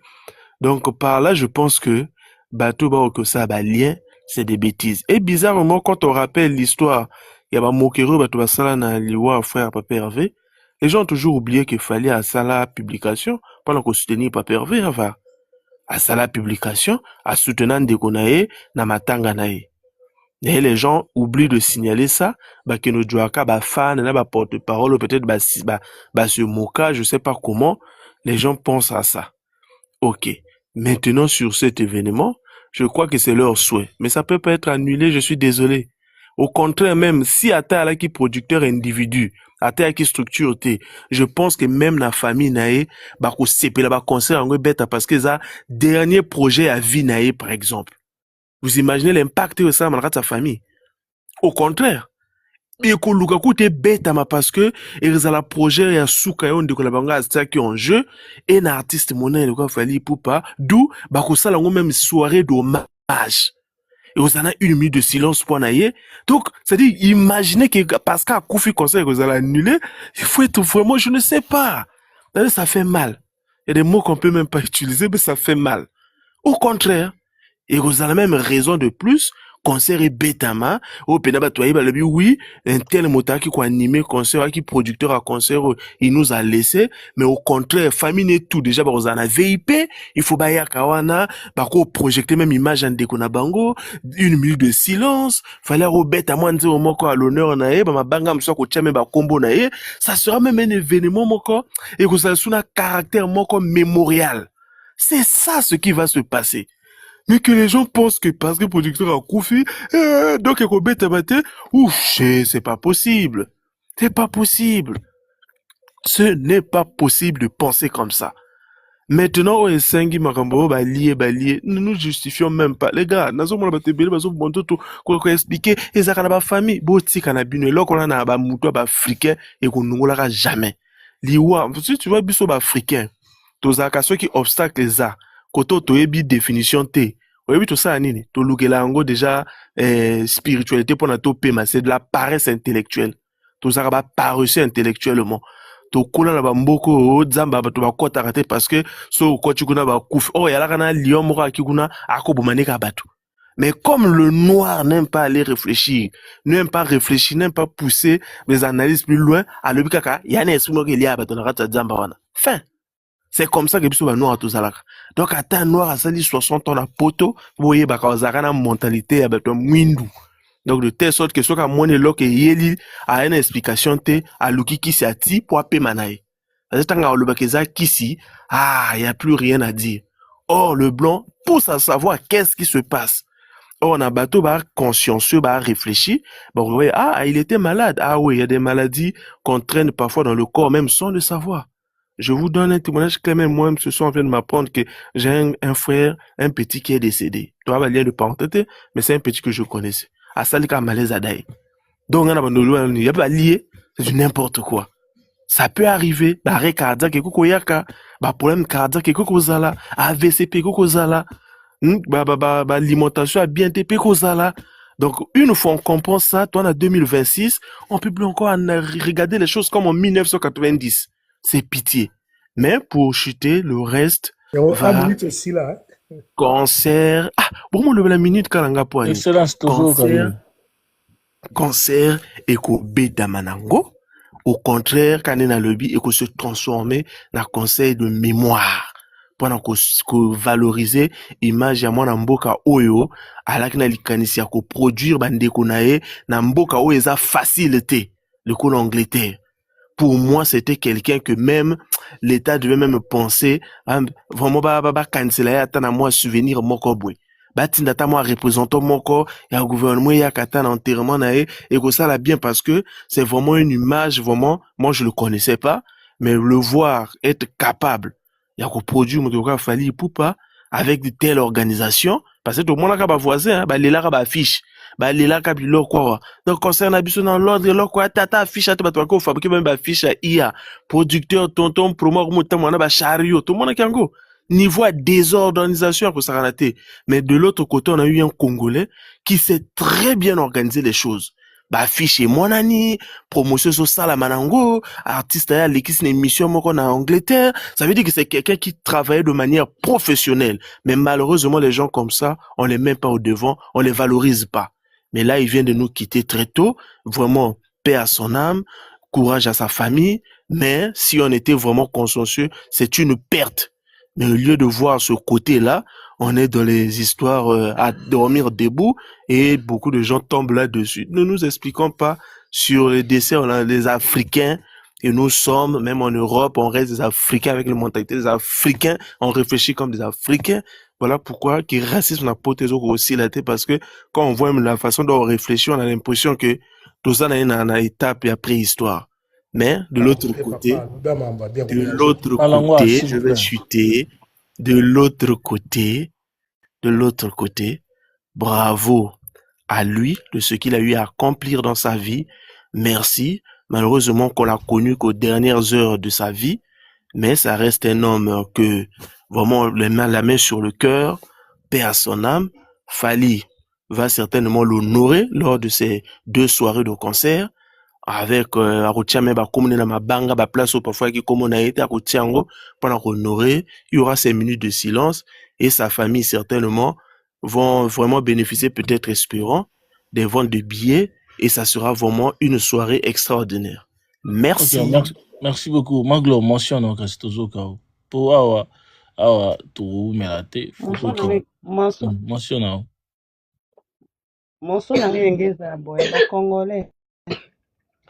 Et moi que tokosela bato makambo mingi mais nzambe pa registre obi lobi na vandi nga moko na teli après 10 ans tant sert na biso Marie Misamba kufara bato baloba n'importe quoi var mais lobi vérité na oka lobi pa pasteur Soni na monoka pesi témoignage aliwa ya sœur Marie na ba Congolais ba mitera mabe je te jure lobi na landi nyonso bato baloba pona sœur Marie bakosa mutasuka oya solo na docteur ya sœur Marie c'est pasteur Soni lobi na tali émission na lobi abimi après 10 ans azo expliquer que sœur Marie azana pas ma tension diabète na bazoki ba pota na ba poumon eloko boma sœur Marie yango wana docteur mutapesa ki ye message ya suka ki tina hôpital ti sœur Marie kati mutebo ba benga pasteur Soni mutaliboso mais ba Congolais toza to matamoko moko baba sœur Marie kufani biso toza to funga ba micro to poser moko na moko question yo ka sœur Marie kufana ni to badi na sulunti na mutasuka na vandi lobi nga bi Congolais basala na matière ya nini bobambela mutu likamo ya munene lata sœur Marie na nzoto mokile nzimango mais lobi vérité ko bima loba après sœur Marie kufina janvier 2016 si je me trompe pas le 16 janvier 2016 un certain samedi après 10 ans vérité au bima kokufa sœur Marie pasteur Soni mutapesi témoignage na ndenga za ko benga sœur Marie na ndenga komaki no avec sa maro yamba te na suka rappeler sœur Marie mutayambi ma mère a komi na hôpital assemblée pour na sœur Marie ba docteur ba matise na chambre ba expliquer ye tension sucre na ye mati ba expliquer ye ba poumon na za ba pota pasteur Soni abima après na 22h30 ba bengi pas docteur on a que sœur Marie akufi biso tout même masumwa tomena masumu abiso nyonso biso tout oza tomema masumu moko na moko banga nzamba fungola micro vaka ta yoro ba vérité olobaka nini to babisi ya Mara kufi Congolais to tika biloko wana ya kulatisa batu makambo to tika kabiloko wana oyebi eloko te mokomi ko interpréter liwaso kina no kufete malanga lo besala rapasi biso ba misusu to kufela bana to kufeli papa e ba choc moko tika l'internellement po mutu mo bozaki na ye akeka bomona na lisute siko Fally yango ya biso akoma ndoki aliaka Kongo mobimba na libota na ida boka na libota Fally mutakufi Fally za baleki babota bango so 60 baze belé ba ipupa ba bogar bo bona ka Fally suka fuji bona akitoko bo luki na TikTok leka Fally suka aloko Fally suko ya mona muki aza baleki ba gypsy aza baleki ne belé baza na poto ba to na bango banzela mai to koma Fally abomi bango te mais comme quand mutu mo fallait ben kabo fallait azolia mabe fallait aller mimi tikewa n'avait pas ces cosmes donc comme coco bongo fallait aller toi qui kinto qui fallait zo qui pété zo bon na ba coco na ba bébé na ba maman ça fait mal hein même pour la famille mutu ba kufeli ndeko na bango boite na maximum à respect ta mukete pour na ba. Merci beaucoup, Maglo. Siblen, Tozo qui est chuté parce que Maglo, émission, il y a Marius, je pense que Tozo là, on a journée, la journée dans la salle aussi, tu démarrer pour toi sur la émission Marius ou Anna. Donc, il y a beaucoup de choses au à tirer dans la 4.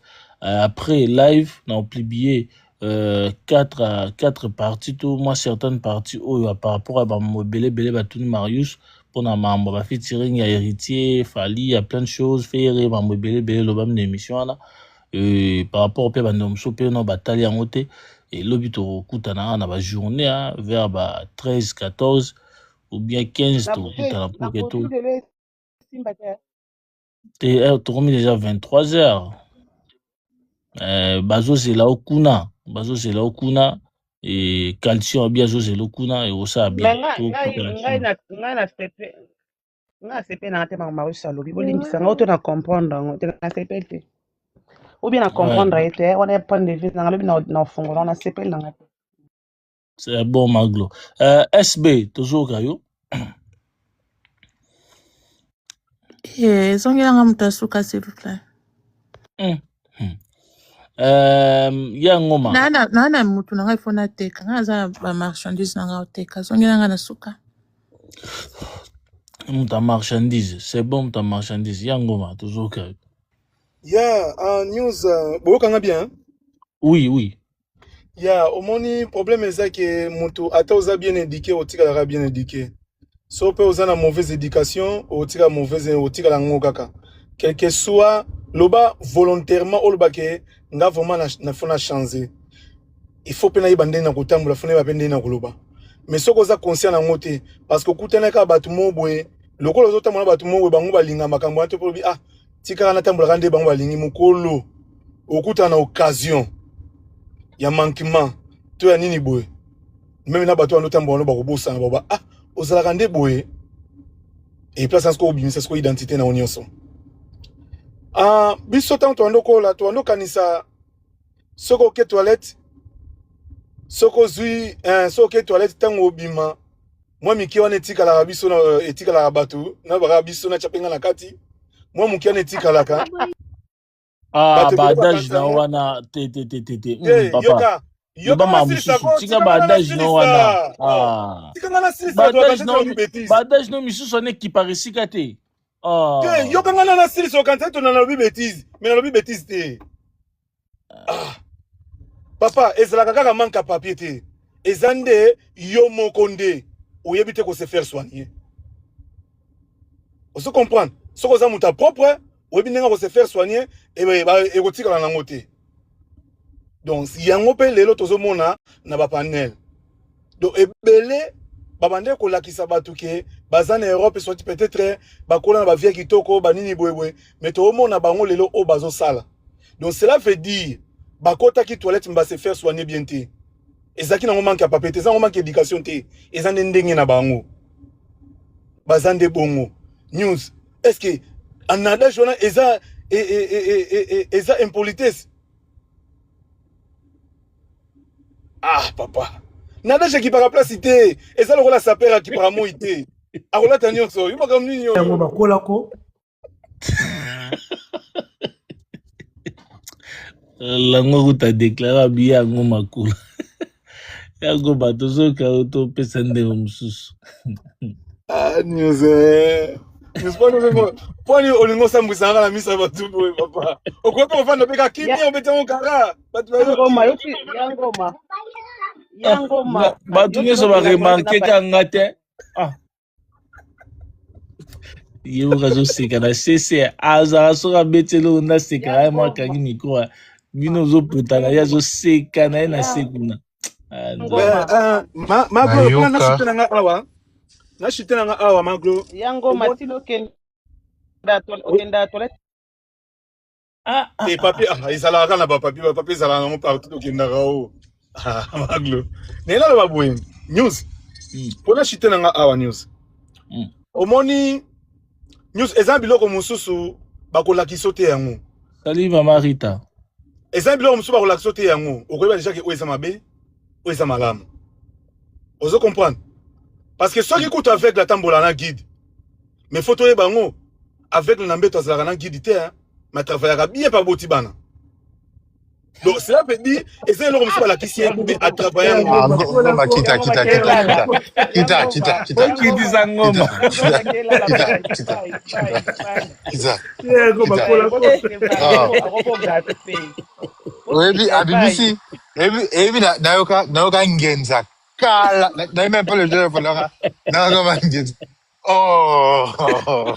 Ngoma. Ah, Ngoma. T'as la souba à bêter à souba. Ah bien avec les lambettes à la maison qui dit.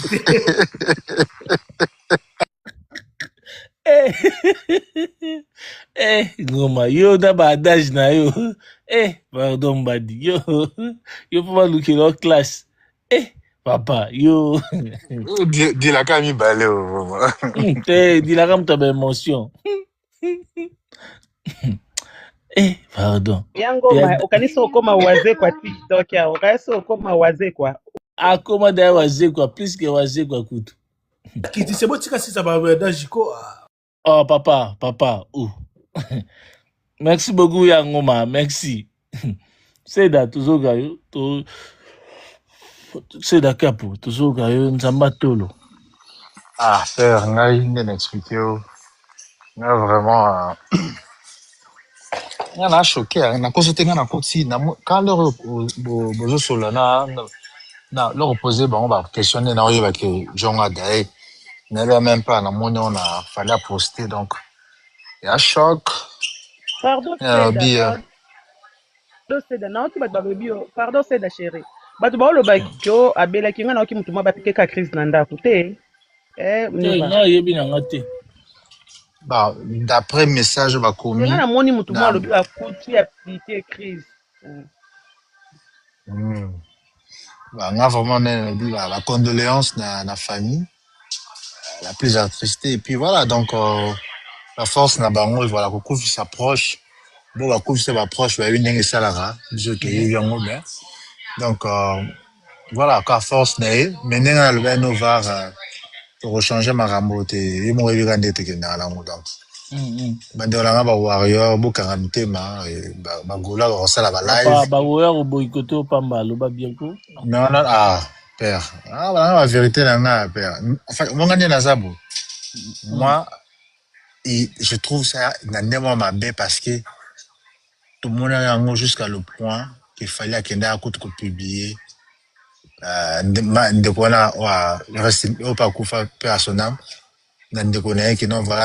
a tous vu donc ce que comment on a par exemple et empêcher rater le belango tu vois un peu et on appelle un lobby dans le baran à sens que na boy va voir il peut s'habiller sur la morale ils en ont panel comme moral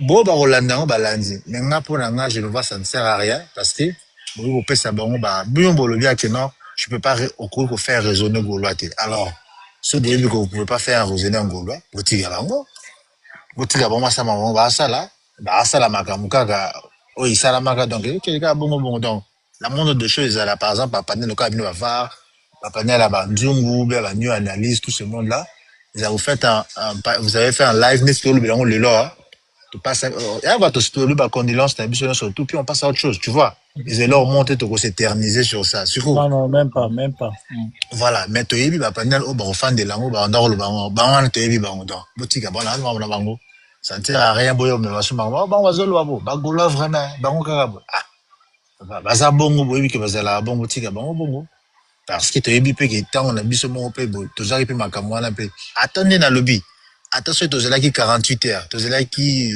2 semaines pour tout le belango ba le bela qui on donc passons à autre chose pour le moment donc et shocking à fort shocking à lokola liwa ya rappeur moi dans zolo c'est pas en France on a Renoir na lamuka on aura quoi derrière En tout cas, donc, force à lui. Tel jeune m'aura bien. On dit même pas que mon corps atteint à 40 ans. On a dit, donc, jeune bon, tu vois, à produire quand même, jeune et belé, la diaspora, on a. Puis voilà, vous allez à participer à la production à Fali. Il y a deux fois au voir c'est déjà une bonne chose. Donc, il y a une excellence sur le baki. Il y a un manque à gagner. Et là, au moins, normalement, c'est vraiment triste, dans le sens que, en Angleterre, on a tout le monde déjà là. Moi, je le Congolais, c'est la puissant. Après, qu'on bête, ça batou. Dans la salle, moi, renommée en Angleterre, c'est quoi, Zate? On monte que vous allez moins passer. Vous comprendre? Mais, voilà, c'est que, te perdre, au lieu de tout le monde, non, bisous, tout le monde, non. Tu vois. Ça fait mal, frère. On n'a même pas tout le bélango trop. Vous comprenez? Merci. Nazo annoncé bino oyo eza Cédric Somba Mutuka. Oyo eza Cédric abanda kokena musala hier. Batinenga vidéo ya Cédric ando ke musala hier. Vidéo. Akomonelo nyanga mabe. Cédric yeyo abanda koke musala kotaki na nini oyo ale bord baluki na poto ale tala Cédric yeyo tala Cédric papa Somba Mutuka noko tala tayo moko pena boyo ke su musala ndeni noko boyo ke musala ndeni seda Somba car papa e osalo bien yezo ke musala tala bord ozui oyo kuya na poto boyo siko boyo ke musala ndeni mawa boyo pena se boyo ke bulo seda on sala la vélo. Maglo, tozo ga to ge na biso na oshite.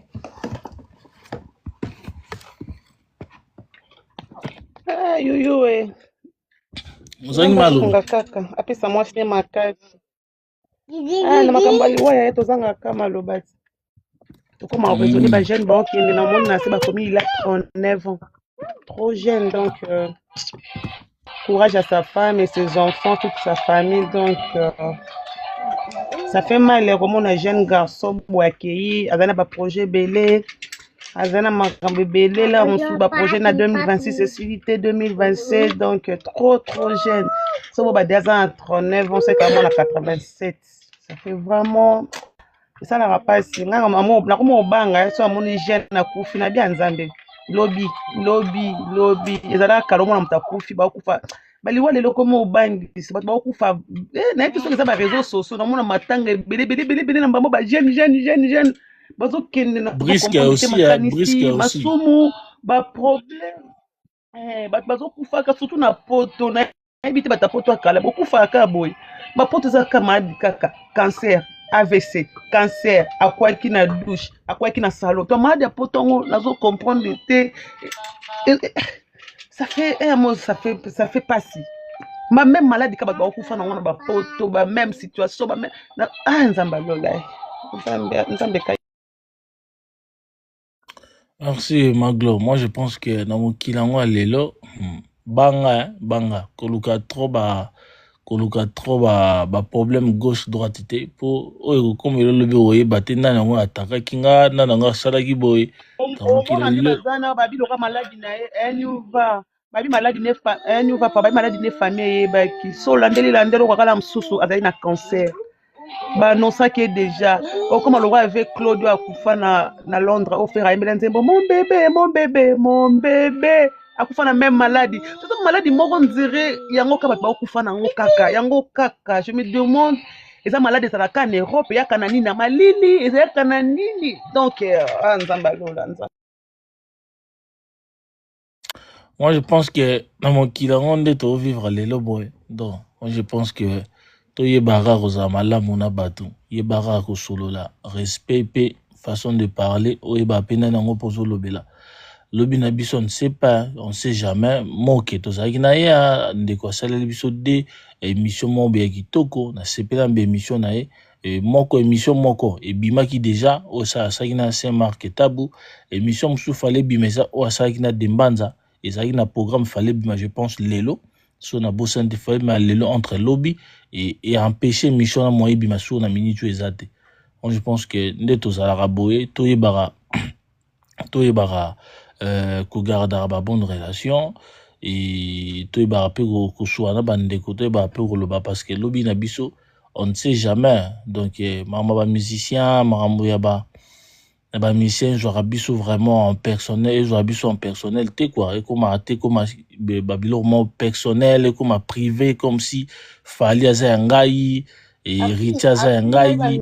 Donc même pas tira lo finga mission monte même pas ata na bémission tenga na ebi na kuyete vana moni kali ba yena ebi na ngai ata bémission kuma abayamba asala bémission te asala ki émission kaka des émissions o nga na yebi des émissions na pour na koteka produit na ye ozaki fali pupa na to publier émission so ke o mona on a publier ki donc eza asala ki émission moko na se marque tabu pour na koteka produit na ye comme fali pupa za producteur a obeti na Londres baza une organisation bon basali pour fali abeta na Londres et bambo bele lobaki ya bien a inventé to ateki artiste na ye atekaki artiste oyo azobetisa atekaki ye que aza artiste boye abeta boye asali boye asala boye aza premier artiste congolais abeta na otu boye devant ba payer belé africain atekaki vraiment fali comme il faut mais aza muta be émission te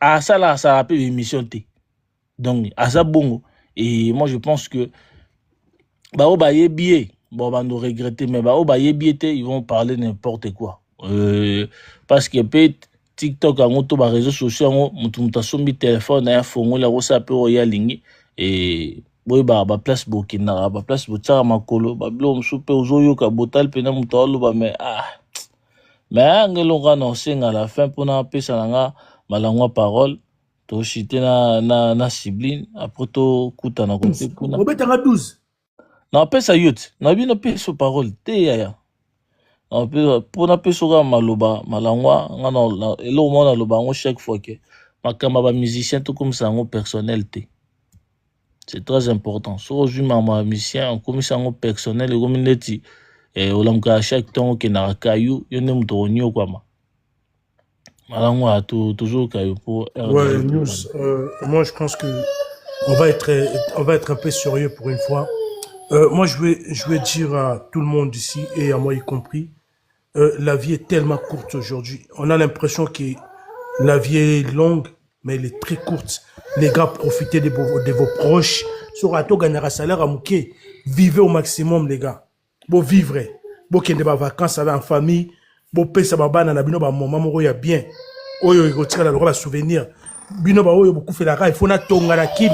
Il faut na tonga bandaku. Oui, vous avez raison. Mais offrez à vos proches le meilleur moment de vos vies.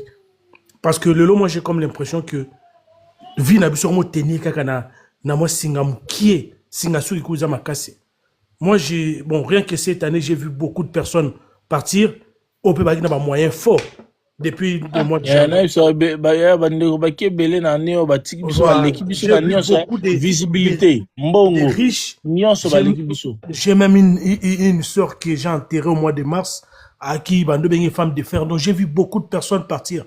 En tout cas, offrez à vos proches le meilleur moment de vos vies. Sorry, vous avez l'habitude de vacances, vous avez l'habitude de faire famille, vous avez l'habitude de faire cinéma, les gars. Un week-end sorti en famille, même McDo est sorti. Les enfants, ils ne demandent pas plus, ils demandent juste de passer du temps avec vous. Nabi Kebino va Congolais, ou nous les Congolais, on aime bien qu'on s'occupe na biso, na la ta bien, na ta parfum bien, mais tout beau, ça n'a des femmes proches. Les gars, pensez à vos proches aussi. Donnez-leur le meilleur des souvenirs, donnez-leur le meilleur des moments, donnez-leur le meilleur d'investissement possible. Na minute yo, investissez aux éducations de vos enfants, investissez aux éducations de vos jeunes frères, investissez na ba parents na bino, donnez-leur le maximum de vos temps. Parce que, moi je vous dis, ces dernières années commencent à me faire comprendre que même bandako tozo bouleto tonga, et ça n'angoka ba passe-temps. La meilleure chose à faire actuellement, c'est de passer du temps avec nos proches. La meilleure façon de leur montrer qu'on les aime, c'est d'être là pour eux, c'est de sortir avec eux, c'est de voyager avec eux, c'est de passer le maximum, mais le maximum. Pour la culture congolaise, nous avons du mal à le même je t'aime. Vos habitudes, les gars, apprenez à dire je t'aime à vos proches, apprenez à dire des je t'aime à vos enfants, apprenez à dire des je t'aime à vos frères, apprenez à dire des je t'aime à vos sœurs. C'est très, très important. Parce que moi, je sais que Ceux qui dit qu'on remontait ma souvenir, je n'ai jamais vu mon daron me dire un je t'aime. Na ba souvenir na ngezate. Comme mon père na mon fils je t'aime. Na mon angote na nenga kufa. Et ça, il n'a comprend Mamolo Baté fait ta demande vite fait. Oui. Tu vois, et ça c'est une habitude qu'on doit laisser de côté. Peut-être tu me souviens sentir en côté, mais moi je vous dis, rien qu'autour de moi, j'ai vu des riches partir cette année et comme ça. Quand je parle des riches, je ne parle pas des gens qui gagnent 4 000 € par mois, 3 000 €. Je parle des gens qui gagnent 20 000, 30 000, qui ont des entreprises, qui ont des assises, de ouf, mais qui sont partis cette année. En tout cas, les gars... je t'aime. Gims, je t'aime. Ah, c'est d'où, je t'aime, Malangwa, je t'aime, Maglo, je t'aime, Sigling, je t'aime. Cultivez l'amour. Les gens, ils ne retiennent pas votre fortune. Ils retiennent qui vous étiez. Les gens ne retiennent pas Banda Kubotongi. Ils retiennent Nini. Yosoro Lelo Zate. Témoignage Nini non va faire. Maman Rita, je t'aime. Témoignage Nini tout ça sur ces panels. Sur qui Lelo Yo Koufi. Tout le bâté que Maman Glo a dit Banda 50. Tout le Maman Glo c'était une bonne personne. Elle savait parler aux gens. Elle savait respecter les autres. Elle savait aimer les gens. Elle savait cultiver l'amour autour d'elle. C'est ça qu'on attend. C'est ça. Apprenons à mettre de côté nos dividendes, apprenons à mettre de côté nos divergences. Voyons ce que la vie est en train de nous offrir actuellement. On a encore du temps. Il y a des gens qui ont bien. Il y a des gens qui ont 10 ans. Bon, c'est dans 5 ans, à Okufi. Bana no ba retenir nini. Maman ndo abandonné biso ke na kin kotonga. Papa ndo abandonné biso ke na kin kotonga. Biso to koloba nini. Quel témoignage tes enfants vont dire de toi? Quel témoignage biso ba auto na panel to loba pona news va. Est-ce que ali mutu waka yaka ko tia biso to fingana to ali mutu yaka ko tia biso na panel pour to cultiver pas amour. Les gars, l'amour est très important. Et il est jamais tard pour na rebongisa place to ça mabe. To ça certes na vie mukuse, mais l'état o yetikali biso, on peut encore arranger certaines choses. Bozo ba habitude o mindele bazalaka nango janvier okomotala na mema bana wapi. Vacances, c'est à 15 000 €. Vacances, c'est à 10 000 €. Même avec 400 balles. Au Kobi Misaba, nous même un week-end. Dans l'hôtel, moi, parce qu'on peut la piscine, babi. Merci, papa. Et c'est une ville, et c'est une voyage avion. Aucun de Barcelone était. Vacances, c'est à raté, bah, mon arayo, aux autres, statut tout le jour. Mais bana, bazo, vanda, nandaku, aux autres, capacité, qui t'abonne à la cité. Vacances, pesa, aux yeux, tabana. Mouni bangata Grenoble, batali mo bangomba ba comprendre que ngomba pesa na France. O memi bana na Mont Blanc, o memi bango na Valence, o memi bango na Normandie, ba monata place ba sala ki débarquement, oui, on moni awa, ba tout mo ba kufara na plage bozomono. C'est ça aussi. Et quand demain tu seras pas là, les enfants vont dire non, maman na biso na mingité, papa na biso na mingité, mais à ça l'effort que tous en a complexité. Les gars, vivons à fond. Vivons en fond. Moi, je vous dis, peut-être que vous ne les ressentez pas. Moi, je l'ai vu. Je suis en train de les vivre encore. Il y a beaucoup de riches qui sont en train de partir. Avant, tu as un riche qui va rater, qui va pauvre. Mais là, la courbe est équilibrée. Les riches vont courir, les pauvres vont courir, les amitiés vont courir. Il y a même une période dans l'homme, tout ceux qui Facebook annonce en écologité. Tellement les enfants partent. Et toi, aujourd'hui, ce soir-là, que tu m'entends, yo jeune ozo kanga lelo na pourquoi? Et là, on y te retenir pour nayo. Méditons sur ça. Maglo, qu'est-ce qu'on va retenir de toi? Ozaka genre, il y a chroniqueuse en nini. Est-ce que grâce à un peu musicien, mon repère, tu es bagita yebana? Est-ce qu'il y a un peu moutou moroboy? Qu'est-ce qu'on va retenir de Maman Rita? Est-ce que ça a qui mère moko ayaka ko chabiso, ma kele les gars na panel, toi la mère moroboy? Exemplaire, oh, il y a pesa biso pour ça aux alaye. C'est ça que moi je veux vous dire. En tout cas, les gars, cultivons l'amour, cultivons la culture des vacances, cultivons la culture de passer du temps avec nos proches. C'est très, très important. En tout cas, moi, je vous aime beaucoup. Bonne soirée à tous. Prenez soin de vous, prenez soin de vos proches. À très bientôt, quoi. Merci, Malangba. Bon, Matutu Balobi, ou bien Maglosan et Logo Baksa. Tout c'est 12 ans et Logo Baksa. Tout Koutana Kouna. Ah, Logo Baksa. Ni ballon ni tout na pe on eza mususu zani bena so comprendre na pe tout na ouais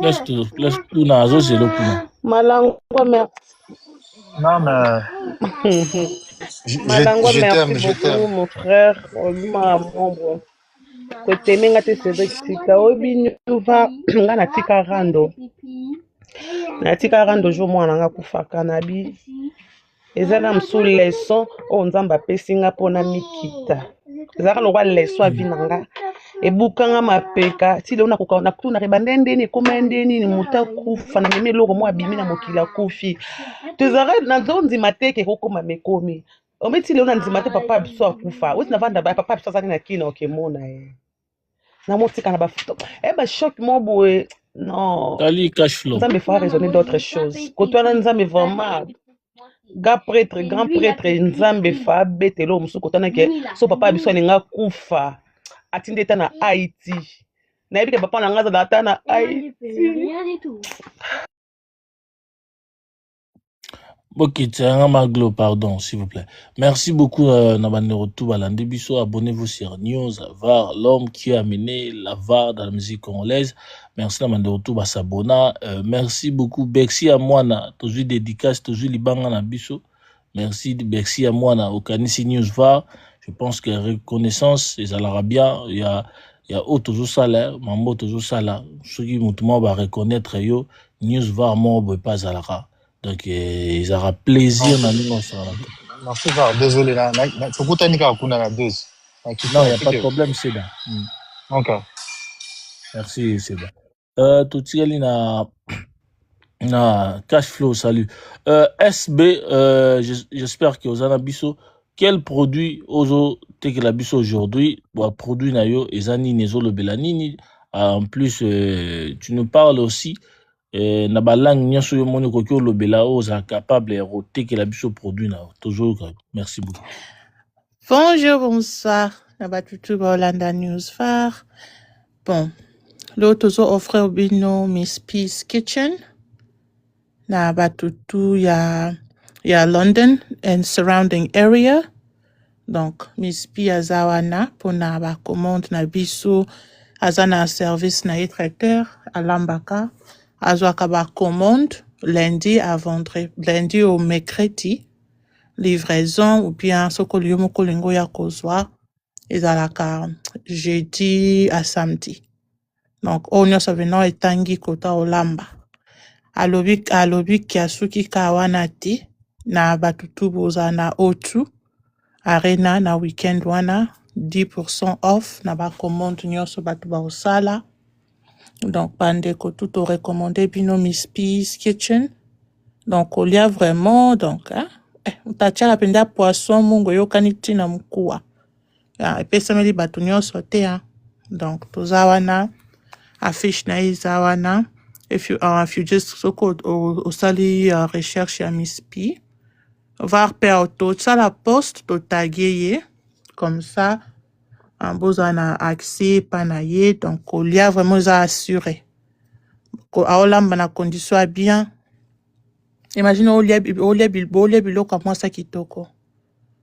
Donc quand ndenge longeza kitoko, DPK biloko neza kitoko.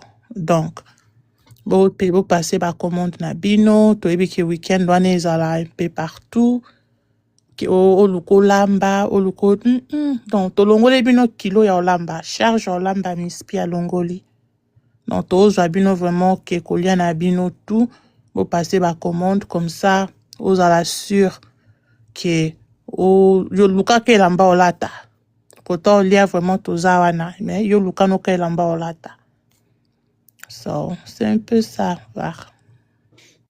Pour na anglophone. Peace Kitchen is there for you guys. She does pre-orders Monday to Wednesday, and pickup is Thursday through Saturday. So it's by order. It's not a restaurant. It's by order. So she takes order. You know, she has menu for that week, and if there's something outside of the menu that you would like, you will go over with her. She'll build the menu for you. You place your order. Pickup is for Wednesday and Saturday, and if you need something outside of those days, please do just reach out, and we got you covered. For the O2 Arena concert, there is a 10% discount for all orders that will be made that day. So we definitely want you guys to enjoy the weekend. You don't have to worry about cooking and, being in the kitchen. We got you covered. Leave that to us. You just get dressed, enjoy, and eat some amazing, delicious food. So definitely reach out. We'll have a post and we will tag her account, which will have her number and everything you need to place your order.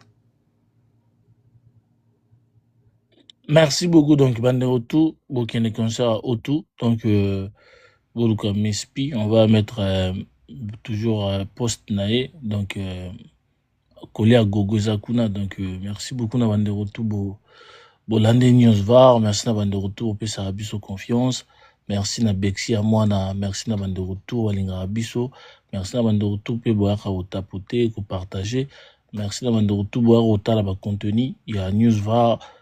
Facebook, YouTube, TikTok, donc partout, place News VAR et Zalara. Merci, bande retour, bah like, faut liker, commenter, partager, et vous allez bien. Donc tout de suite là, notre émission, il y a Marius Moung à certaines parties, par rapport à Mamoutou à Lobby, et non, c'est la bande de coups. Liker, commenter, partager, et ça ira bien pour que tout avancer. Hein. Merci, la bande de retour, bah soutenir Abisso, na morale, na physique, na conseil, et donc les amis, on se trouve à la prochaine. Soyez connectés toujours à News VAR, l'homme qui a mené la VAR dans la musique congolaise. Merci beaucoup, bye.